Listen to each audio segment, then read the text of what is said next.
Hello everyone, just about to go live with Kayla, just waiting for her to join. Um, yeah, please join us for our conversation today. Hello everyone. I always feel like when I do this that I'm welcoming people into a room. It's quite weird. Right, let's get Kayla involved.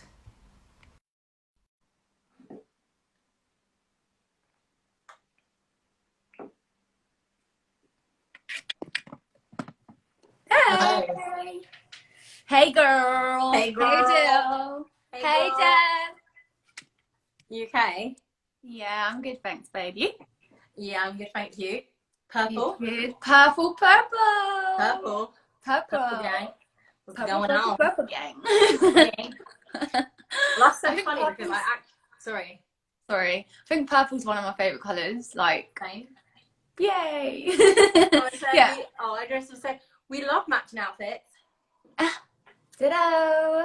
Ditto. So we'll start in a few minutes. We're just going to wait for a few people to file in and join in, and then we'll get started. Kayla, how's your day been? It's been a bit disappointing. And the reason why is because I booked an appointment to go and donate some blood. Oh yeah. Because they because it's a good thing, and I want to help as much as I can. I want to give my blood to people who need it. My blood. But then when I went there and I got there and they were asking me questions and they checked my hemoglobin and iron levels, basically, okay. It's too low to donate blood.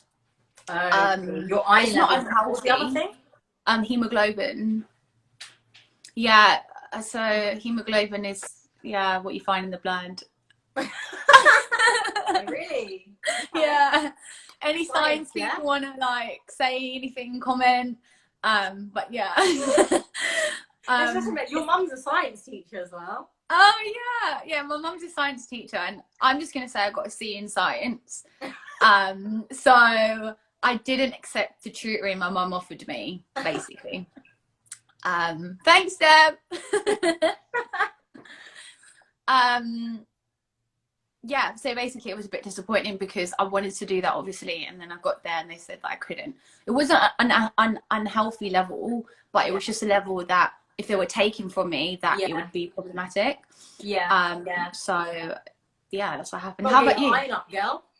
I know, and the thing is, I've been eating I've been eating kale and spinach, which makes spell, basically. Every day, and I thought my iron was good, but I guess maybe during this lockdown, my vitamin levels and my the minerals in my body maybe hasn't been up to scratch because I've changed my lifestyle. Hi Graham, hi. Oh my gosh, yeah, Denise. They told me that I have to wait to donate another 3 months. Really? What the fuck? The good thing is, though, is that it's very, it's good that it's so vigorous of who can donate and why they can't donate. But also, just a quick PSA. Okay. If you're not already, make sure that you're on the donor list. Because there's a very long list of people out there who are waiting for organ donations, and that's a very good way that you can help, and particularly as well for Black people who can donate blood, bone marrow, and plasma, other stuff that you can donate. That is all good as well. So make sure that you're on organ donor list. For sure. If you can help, definitely do. If your body's gonna go in the ground and just disintegrate and be fed on by the Earth's creatures. Hey Lily. Then definitely give it to someone that's gonna help and it's actually gonna matter and it's gonna change. Yeah, and also give your eyes, because people always no, don't give my eyes. I'm like, the eyes or the soul or the gateway to the soul. I think up to 5. I think with if you donate your eyes, I think you can help up to 5 people. Really? Yeah, because I think there's 5 different parts of the eye and the cornea, I'm not really sure, that's so cool, go to different people, so they're a really important that's amazing. like, and it's that's so a no amazing from me on the eyes. I'm going to repeat really that back. one. You can help 5 people with your eyes, guys, so donate the eyes. Yes. So with that being said, shall we get started? Hopefully other people will join in, but we've got a lot to talk about, girl. Let's go. Yeah, let's talk. So, welcome back, everyone. Welcome to episode 3 of our Heart to Heart with your girl India and your girl Kayla. This episode obviously comes in light of the events over the past week, but I mean, we say over the past week as if it hasn't been a long time coming, but in particular the events in the past week that have been going on not only in the US but around the world. So Kayla and I thought that this was a really important discussion for us to have, and also kind of the discussions that we sort of started this is why we started this. And so yeah, this is a really important one for me. So this episode is called Identity, Racism and Me, and we just want to preface the at the top of the conversation that this is going to be a discussion in particular about mine and Kayla's experiences, and we by no means speak for all Black people, and no Black person speaks for all Black people, just as a side note. But yeah, these are our particular experiences, and Kayla and myself are also aware and obviously working on the privileges that we have. So yeah, just to highlight that before we start. But yeah, so I guess let's start our discussion maybe with the identity part of the title. Kayla, you're actually from South Africa. You were born in South Africa. You're a Cape Townian, proud, loud and proud. Maybe I personally think that you have, being a South African in the UK, have a very unique perspective, I think, on racism and also identity and how those things relate to one another. So maybe you want to give us a bit of a background, your background, and then yeah, we can go from there. Yeah, of course. Oh, shut up. Big up Cape Town, big up South Africa, big up all my family. No, I'm joking. So okay, I identify as South African, and I identify as Cape Townian, and I identify as coloured. And to the rest of the world and to the Black community, like, the term coloured could be seen as derogatory because of how it was used in America and Europe, and I guess over the world, all around the world, sorry.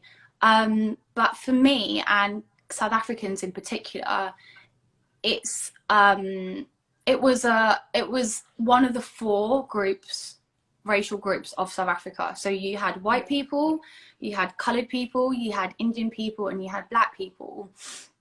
And essentially, coloured people are made up of the indigenous people of South Africa, who are the Khoisan, and the Europeans who settled there and colonised South Africa, and then also the slaves who were brought over from Madagascar, India, Sri Lanka, Malaysia. So we're the composition of all 3 of those continents: Africa, Europe and Asia. Mm-hmm. In saying that, though, we're not first generation mixed race. We are mixed over 5 generations. So 300, 400 years of intermixing, colonization, raping, some out of love as well, of course. The coloured people were born into society. So up to the 1990s, the term coloured was an official term. Yeah. right? But after the 1990s, it then took a life of its own. So what that means is that people that are coloured are not only like, the term turns into something social, not just racial. So being coloured doesn't only mean that you're mixed. It means that you hold European values, you speak Afrikaans and English. It means that you identify as coloured, that you identify as something separate now to white, black and Indian. Yeah. So for me, like, that meant that growing up, I was only surrounded by and interacted with people that looked and were the same as me. Post. Quickly mention something as well, just for like context. Is that you were born at the end of the apartheid regime, basically. So, like, so you were literally born right at the end. You were born in the early 90s. I won't give away your age, so I'm joking. But yeah, so you were born at the end of apartheid. So I think that's just worth mentioning. Yeah, absolutely. And for those of you that don't know what apartheid is, apartheid was a police state. It was a system of surveillance and laws designed to keep and control black people. To put this into perspective, America, the natives were taken from their lands and moved somewhere else, and that was followed by some slavery and some segregation. Imagine all of those three things happening to the same group of people at the same time. It was the perfect design of a divisive strategy to control wealth, to control the people, and to maintain order. And land ownership, which essentially for, South Africa, that also meant natural resources like diamonds.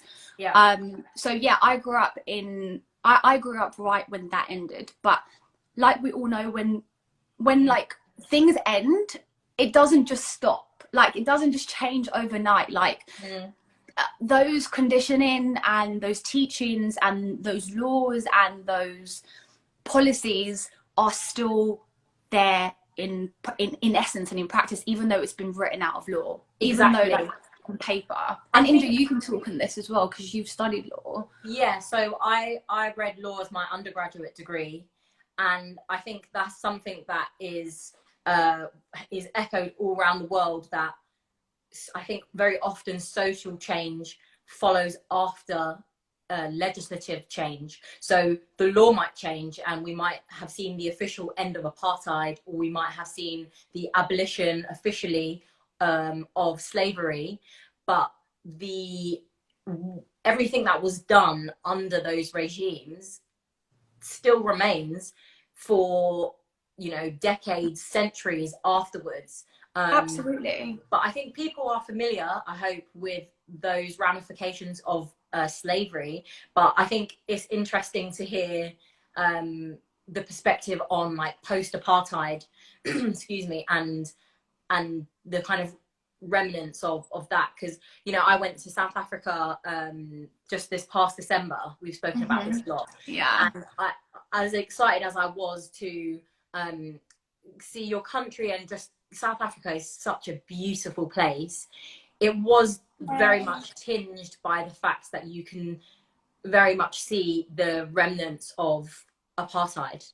And that was a very strange experience. Exactly. And that's coming from you, like someone that hadn't actually lived in the country, like, pardon, wow. That's coming from people like who've lived in the country and who haven't. There's still this ugly like scar that it's left. And like, expanding on that, for me, because of like apartheid and because of something that was put into place, some may argue, like, before my time, didn't mean that there weren't knock-on effects. Didn't mean that life for me wasn't different, or like much different to my parents. I spoke to I spoke to my mum, and I asked her loads of questions about the apartheid and what that meant for her and how that made her feel. And there's a different belief So for example, my grandparents, they were for apartheid. They like segregation. Yeah. And do you know why? For them, even though they were separated and they weren't ranked top and they were ranked like, you know, second class citizens, they felt like they had more. They felt like they had their own, whereas my parents were protesting. My mom was protesting when she was pregnant with my sister, like, because that's how passionate she felt about it. Yeah. So different generations have different opinions about the apartheid, but what I can say for me is that apartheid robbed me, and made me feel complicit in the segregation and the division of Black people. Like, I still to this day have to convince myself that I am Black, like, because for me, there was, growing up, we were told we weren't Black, we were coloured. Like, I saw Black people and I saw the way that they lived, I saw where they lived, I saw them, but I didn't connect to them. I didn't see me as part of them. And for me now, when like all this racism and all this discrimination and everything is being brought to light, it's also painful for me to confront these emotions too. Yeah. And like, I can, sorry. No. I can say, like, I can say that divisiveness was bad and that system was bad and it should never happen again, because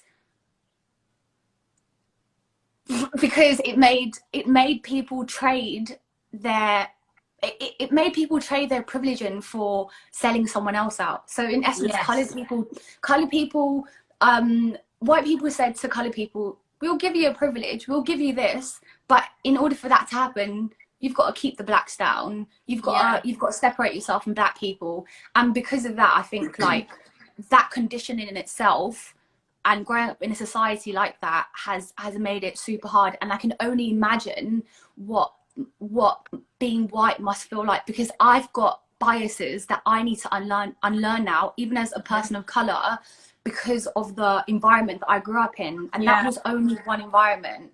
Yeah, not but the whole country. That's what white supremacy lives off of, though, is divide and conquer, right? It's like, how do you keep down Black people in South Africa? Well, enlist coloured people to help you, right? Give them a little bit of privilege. Give them a little bit. Give them some crumbs, enough so that they feel grateful. Yep. A, that you've given them something, and B, that they're getting not more than as them. bad. Yeah, they're getting more than Black South Africans. And then also people feel like, oh, you know, this is all right. We're doing it right, because it could be worse. And exactly. Then, you know, and so it's a really, I think it's a really interesting point, and why I think you have a very interesting perspective. Because how old were you when you came to live in London? So I moved from South Africa when I was 8 years old, and then from the age of 8 to now, I've lived in England. Right. Sorry, go on. Sorry, but I will say that even though I grew up in that environment, my parents never taught me that. Like, that wasn't something that was explicitly said, but it was felt. Yeah. But then when I came to England, I never questioned like hanging around with Black people, white people. It was so natural to me. So like, although something can appear like normal when like everyone's doing it, and that's like the accepted norm, it still didn't change my belief, and it still didn't alter my perception to the degree that I guess it was intended to about Black people. Yeah, like, I mean, I think like the interesting thing is that you came from very recently post-apartheid South Africa to England, where like, well, particularly London, which is like very multicultural. And then I guess, excuse me, you had to find, like, speaking about identity, you had to find what your new identity was, or figure out your identity within the context that you were living in now. Because I remember having a conversation with you about there was only one Black boy in your class, right? Yeah, like that, and everybody else was coloured. Yeah, so I went to school with only coloured people. I grew up only around coloured people. Like the hospital that I Like was your born in, neighborhood? like my neighborhood was Yeah. coloured. The people, my mum's friends were coloured. The people my mum worked with was coloured. Everything that I saw was only me. And this is again, obviously also part of the fact that this was something deliberate. You know, yeah, the it was history of apartheid is something deliberate. Is that black people were put into certain neighborhoods. areas. Yeah, areas. There were Yeah, white neighborhoods or areas. There were and jobs, and there were coloured, and society was segregated and separated out. And this, as you mentioned earlier, was not only backed up by, but instigated by the yeah. legal They framework. put that. That's the thing. They set. So the Dutch, like so the Dutch had migrated to South Africa. It was called the Great Trek, and they and the Dutch and the English, basically put this policy together for this to be the case, for Yeah. it to for it to continue. Sorry, I've completely lost my train of thought now. You were talking and I had a point, but I've completely lost it. Well, just quickly, because it just came to my head. If you ever go to South Africa and you're in Johannesburg, go to the Apartheid Museum. It is harrowing. Give it a whole day because there's a lot to get through. It is, I think, a very well curated museum, and if you're visiting South Africa and you're in Johannesburg, it's definitely, you have to go, because it will explain so much to what you see today. It will explain so much. The other thing is just a quick book recommendation. I know you've read it, Born a Crime. Born a Crime. Please read that, Trevor everyone. Noah, which is a really good book. Absolutely. And on Netflix, he has that the basic the comedy show, not the comedy show, sorry, the comedy, the performance he does, the Netflix, the Netflix show he does is also a really, really, really good education about South Africa and about apartheid.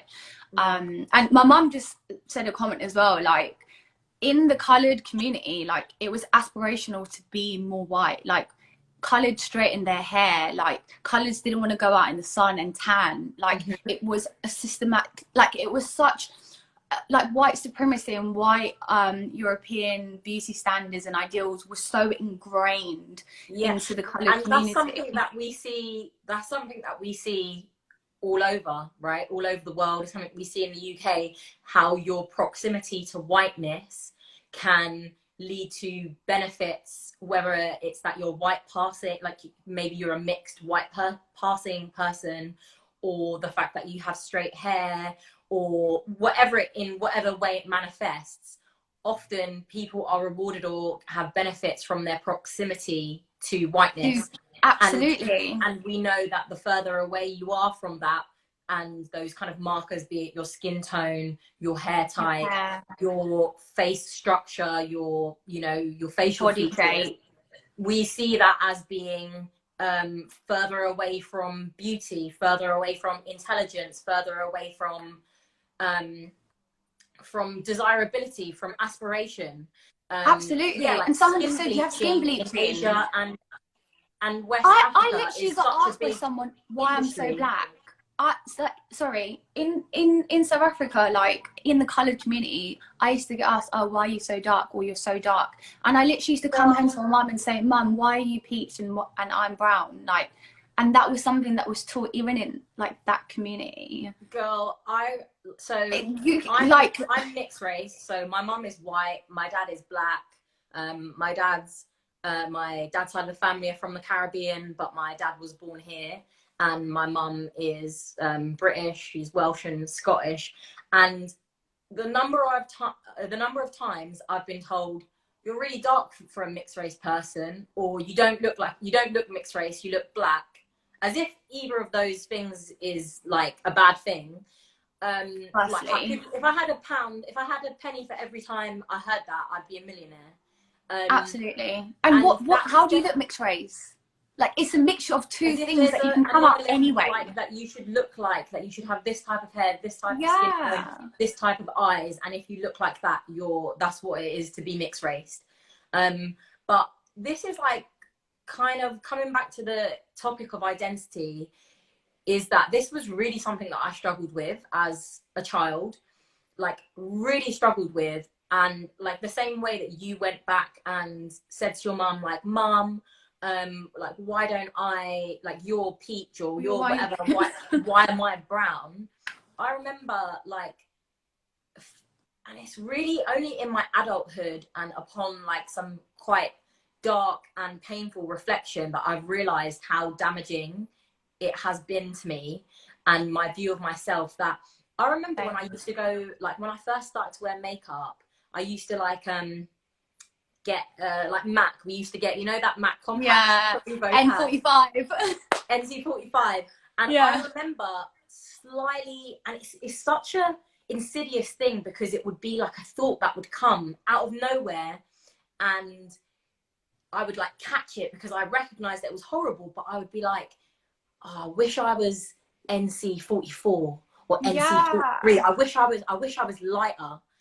And then you won't have to explain yourself and who you are and have to defend it. So like, to catch yourself wishing that you were lighter skin tone is, you know, the guilt that comes with, the shame that comes with, is really like an internal conflict that like I still struggle with today. Like the shame of it, I think, is something that I really struggle with, because like obviously I have Black family, like my grandma, who I lost a few years ago, who I was so close with and I'm so grateful to have had in my life.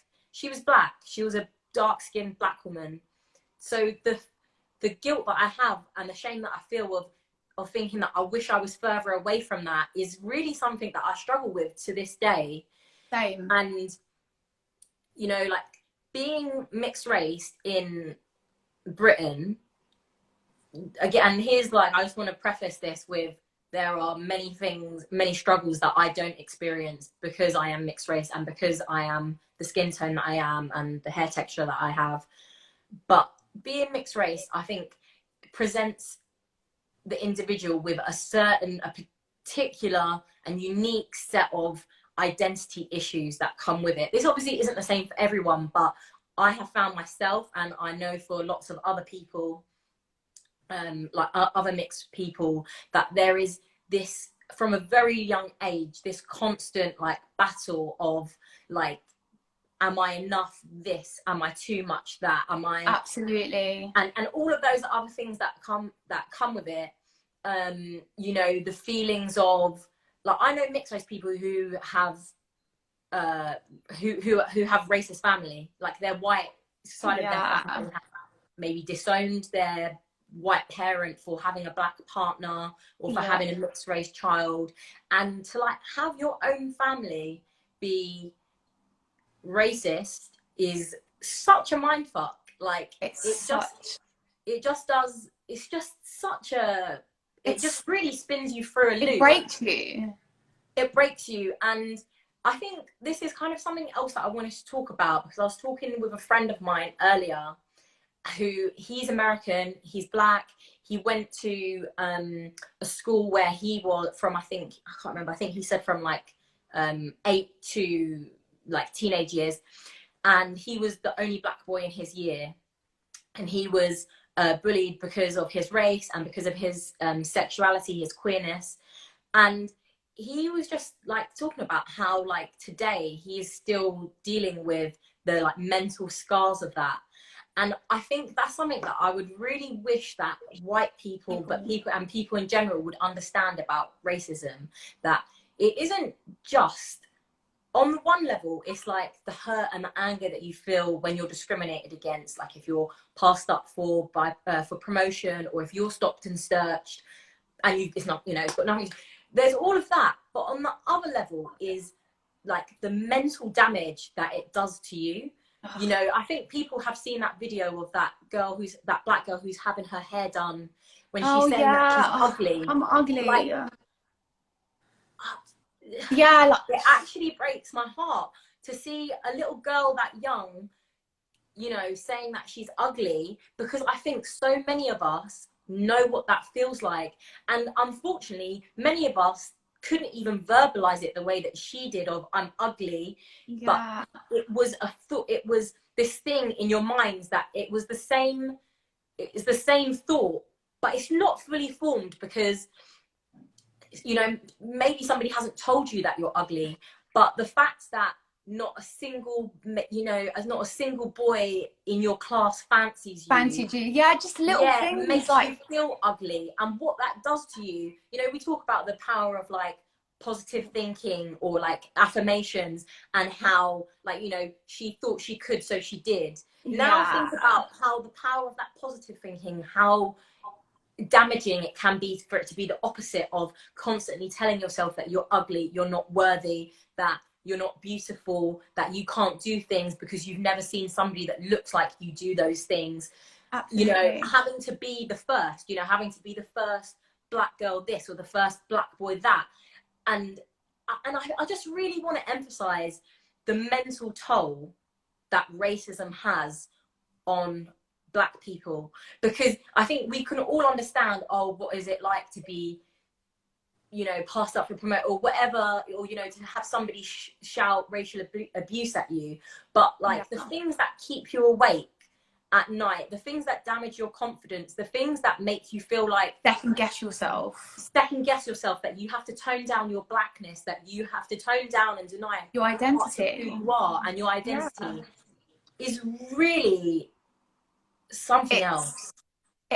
It like, it kills. Like, people like commit suicide because they're bullied because of the color of their skin or because of how their skin has impacted their life. Like, it kills. It's not just words. Like, these words like hold weight. Like, people don't realize the power of language. Like, it holds so much weight.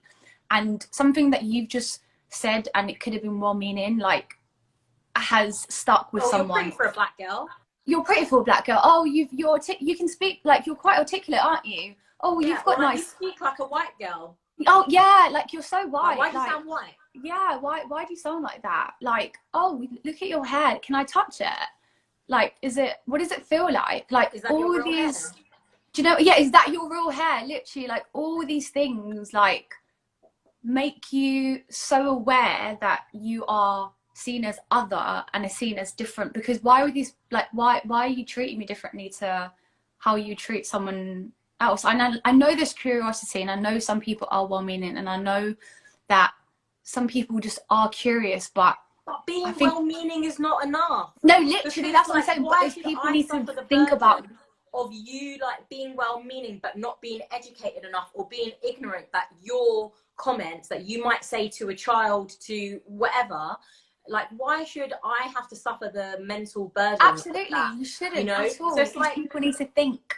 Yeah, and it's like, now I'm really glad that with what's happening right now, I'm so happy that finally black voices and black experiences are being amplified and are being listened to and are being heard, and people are paying attention, because it isn't enough to not be racist. You have to be actively anti-racist. And I think that's like something that people previously have really not understood the distinction between, you know, I'm not racist, you know, I didn't mean it like that, but that's not good enough. And like, today we're saying, like, that's not good enough. Like, do better. We as a society have never had so much easy access to information, to knowledge. You have never been so privileged and so privileged to have information at your fingertips. You can Google anything. You can look up experiences. There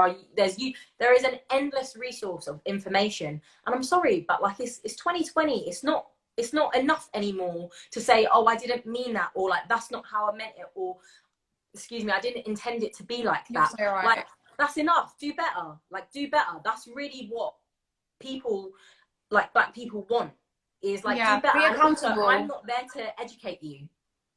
Like, it's not our job. That's your job. Don't be fucking lazy.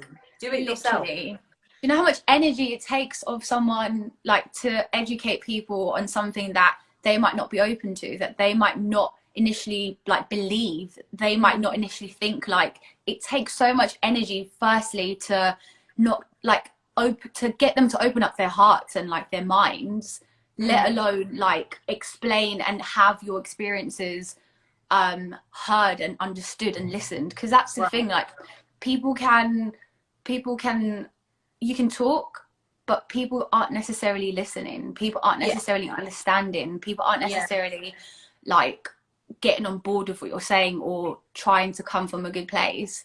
So yeah, I think like it's definitely time for people to do their own research, so Black people don't have to do that, so people kind of don't have to do that, so they can hear it or they can see it in writing and it becomes official to them, and maybe they'll take it in more. Yeah. The other thing kind of that like kind of touches on that is about, I guess, kind of a little bit about like representation, right? I think a lot of people, they get their information and their ideas about Black people or people of color from the media, from what they watch, from what they see on television, on the news, in the music industry. And I think that's like a very important area for us to discuss. So I wonder if maybe we can pivot to that real quick. Yeah, definitely. So one thing that I think the UK, Britain suffers from is, well, obviously a vast underrepresentation of seeing variety and diversity in the media and on television, which I think contributes to people's lack of understanding or over reliance or just reliance on stereotypes of people. So you may not know Black people, but what you do know of Black people you may only get from television or from media. And when we look at how Black people are represented in the media, it's no wonder that negative stereotypes have continued to be perpetuated. Like, absolutely. So me and you went to the protest on Saturday. Yes. One thing that struck me was, so we were walking up this road near Victoria, and there were cars that were kind of like stopped, you know, a line of cars that were stopped. Obviously, a lot of the people at the protest were Black. And I looked in some of these cars as we walked past, and the way that people in their cars looked so scared. So scared. And somebody might respond to that, oh, but like, how would you feel if you were in a car and you had like a ton of people like coming towards you? I would ask you, do you think that people would be scared if it was a bunch of white people protesting for, I don't know, whatever it is, for environmental issues? Probably not. But just the mere sight of Black people is enough to make people scared. Black people's bodies have been weaponized, right? Absolutely. Sorry, go on, speak. And no, on this point that you're saying, like, I have a belief, and it relates to what you just said, that Black people are only good for the screen, but in person they're too threatening, they're too much. So only on the screen are we okay to be in, but in any other instance, right? Yeah, because the disconnect and the distance. Exactly. And we're there to entertain. But when it comes to actual real life experiences, it's like, ooh, like, I'm a bit scared. Yeah. And yeah, that was just my add to that point. It's such a, you know, and because that is like, I think, a microaggression that a lot of Black people have experienced. You know, people crossing the road when they see you come in, you know, people clutching their bag as you walk past them, or people assuming you sell drugs. People assuming that you sell drugs. You know, I know people that have like Black friends that have been at parties and someone's come up to them and been like, yo, can I buy some weed? Can I buy some whatever? And it's like, I ain't a drug dealer, bro. Literally, like, I'm just Black. They're not the same thing, but people think that they are the same thing. And I think someone just said, sorry, to that point, it's a pre-learned subconscious guilt and fear. I think that's correct. It is, because we've been conditioned to fear Black people, particularly Black men, right? Absolutely. Black men are scary. black men at night are really scary. A group of black men, terrifying, right? That's something to be scared of.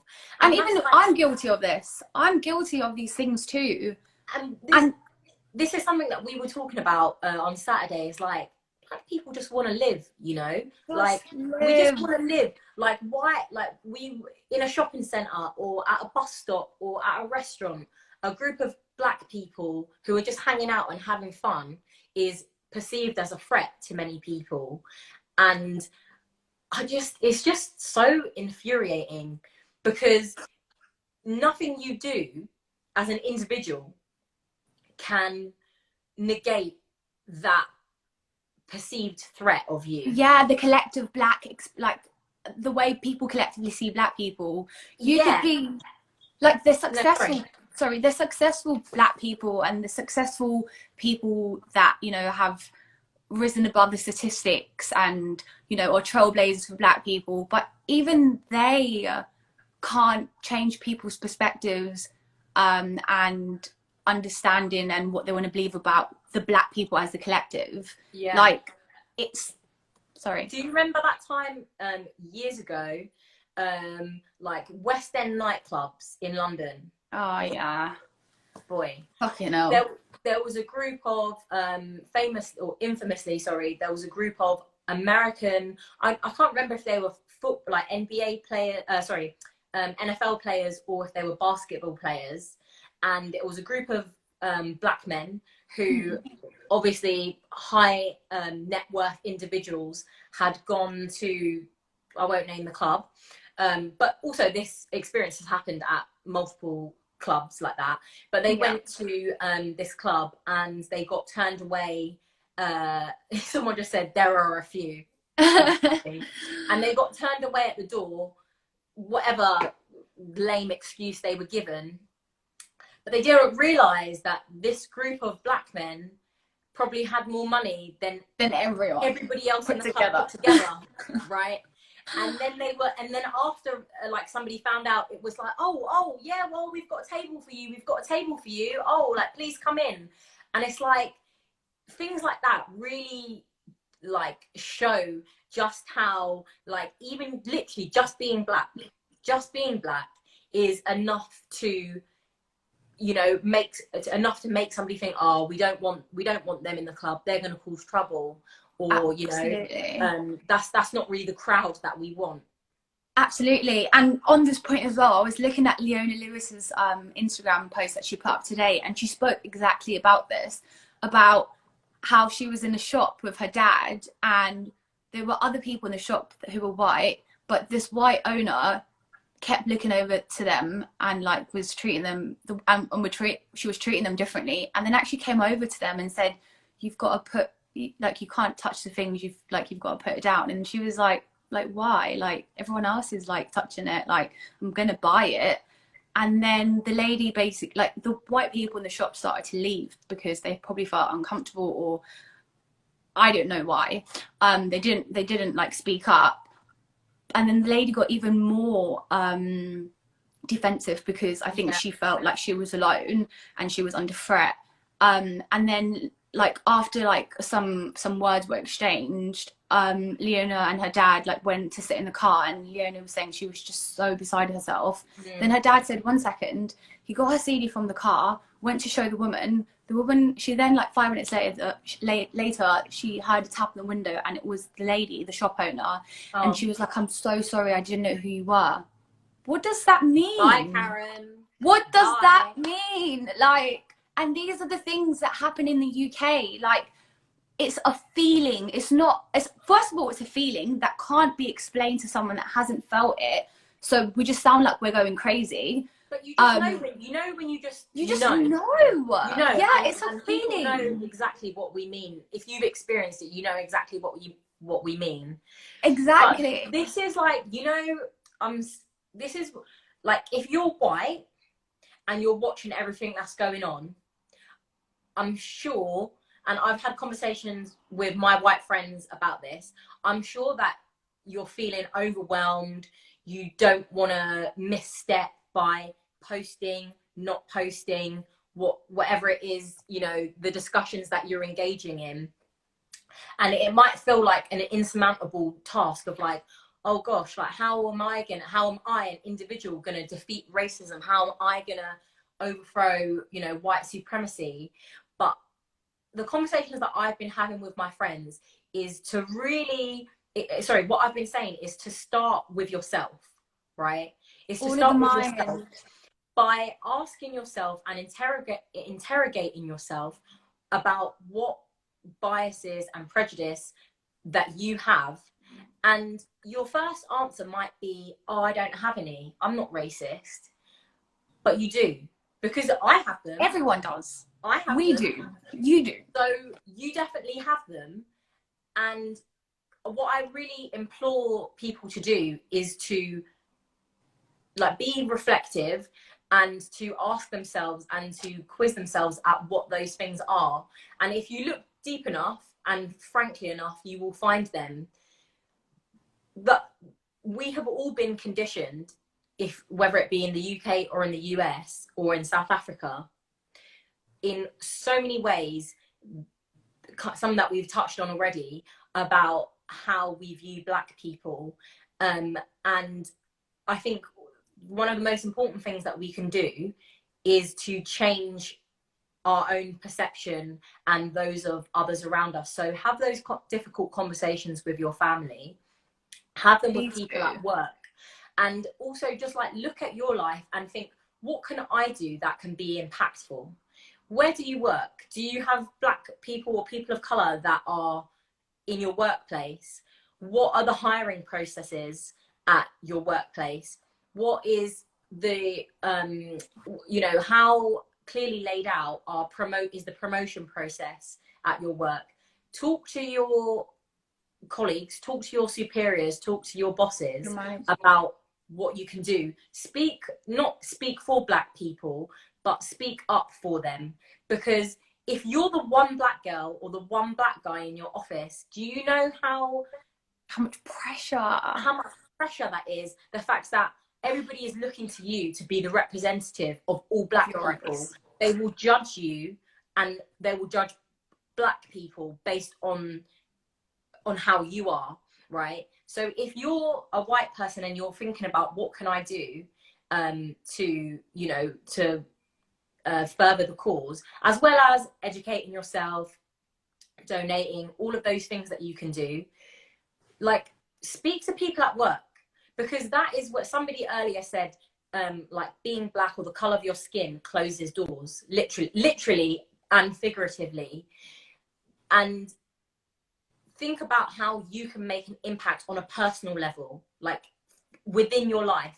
So if you went to a prestigious university, could you perhaps maybe reach out to people who are Black, who are people of color that are applying to that university, and you could give them help?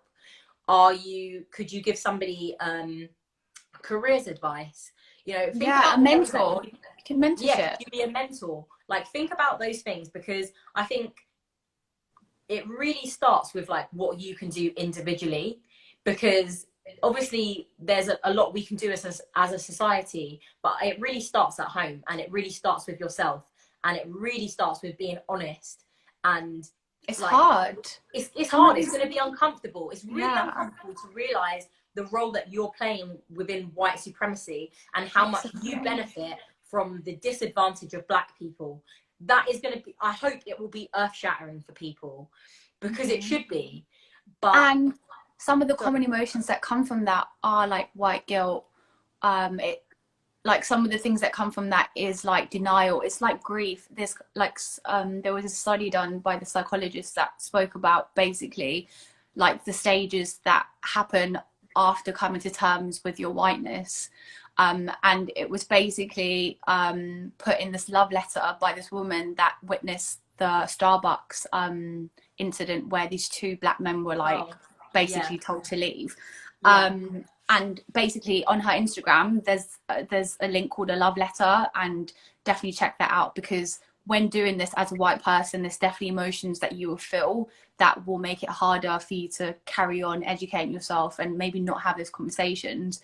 But there are stages that follow, and like you can get there.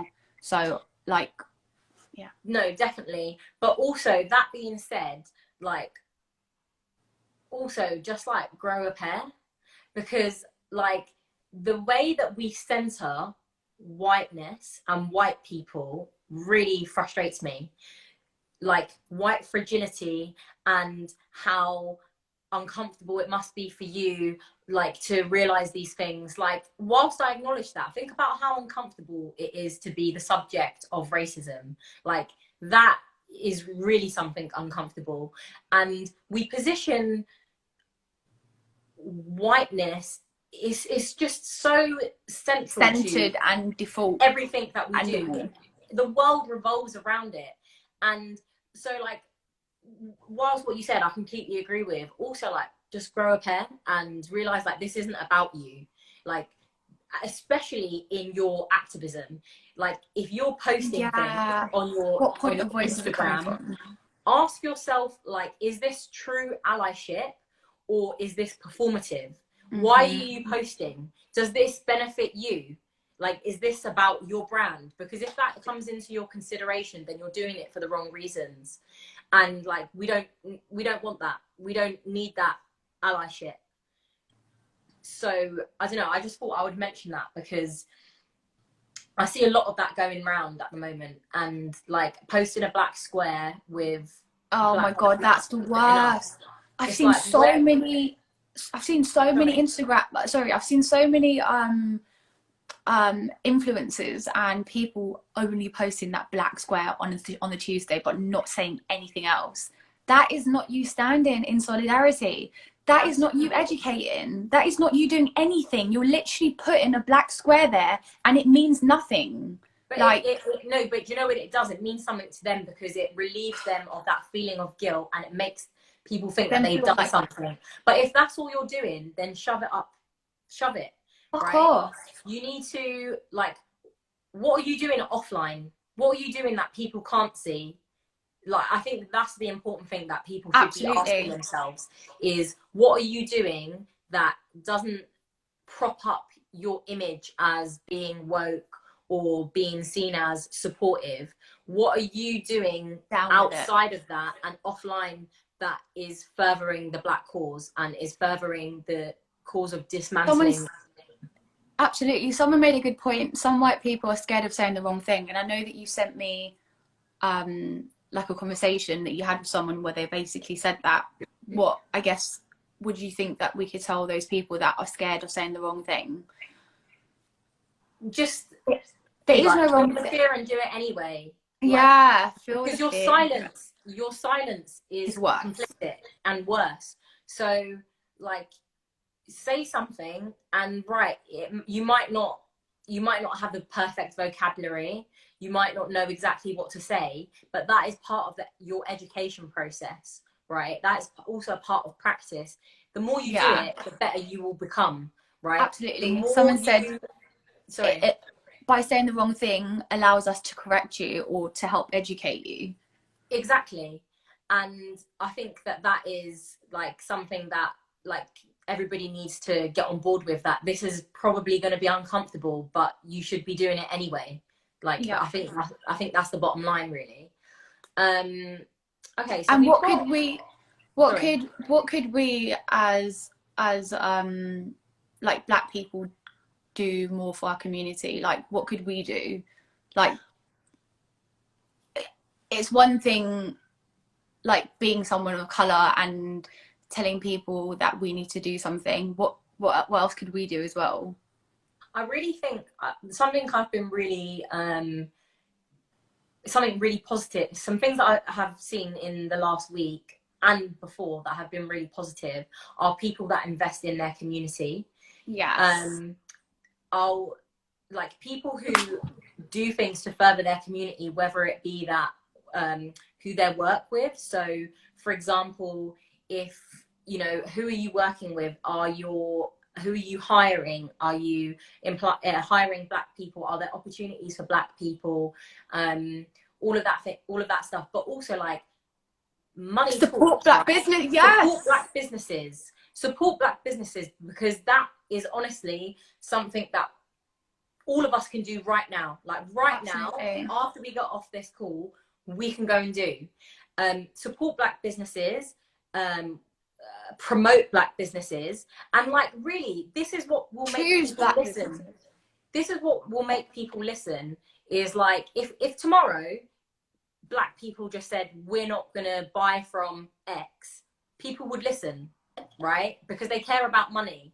So I think it's also about like realizing the power that we have, and I'm really hopeful. I think seeing so many people joining in the protest, I think has made me realize how that like now is such an important time for realizing the power that we have as a collective.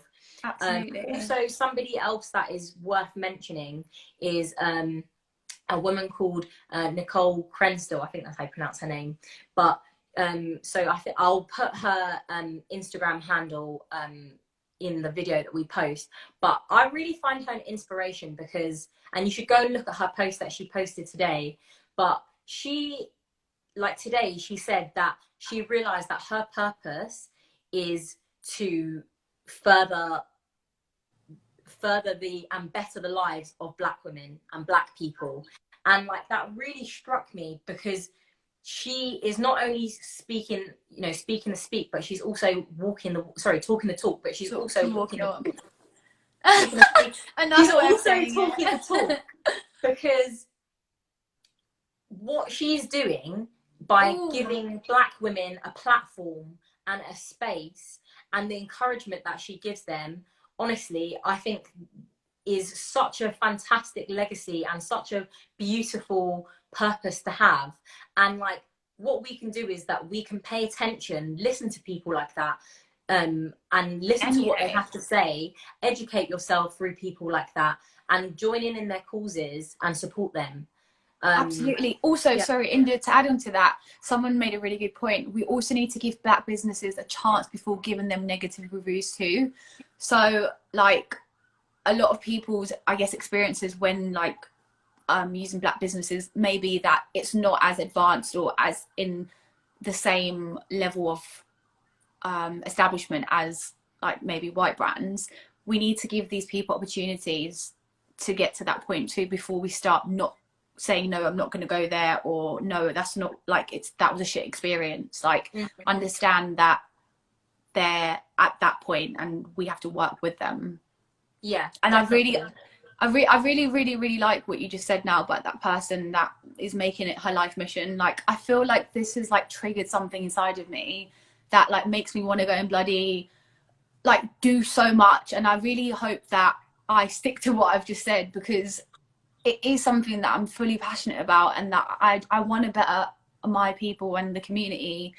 And like I just hope other people feel the same. Like I'm really going to make the conscious effort. I'm going to actively go and seek out Black businesses that I can buy from, instead of the chain shops that I've been using, and the shops that already have that establishment and already have that wealth and already are in the position they are. Like I vow to this day, on this day, that I'm actively going to do that. Like, and I hope this, like you said, is making everyone realize that they can do that. The power that we have. Literally, the power that we have, how amazing Black people are, how far we've come, how resilient we are.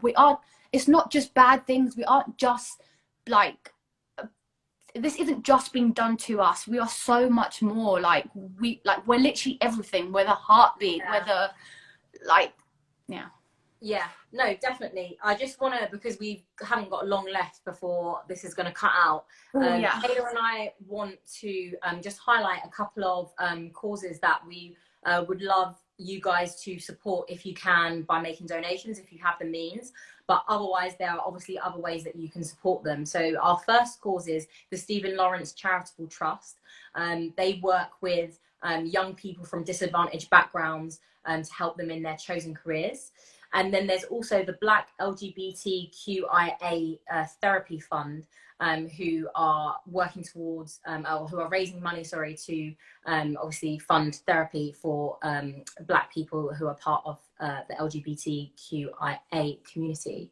And we're going to literally have to go in like 20 seconds, but Kayla and I will both be making a donation to those causes, and we encourage you to do the same if you can. We'll be here next Monday, 8 o'clock. Please like, share, follow, and spread the love. And thank you once again for joining us. Thank you. Keep an open mind and an open heart, everyone. We love you, and thank you for being part of the conversation. Keep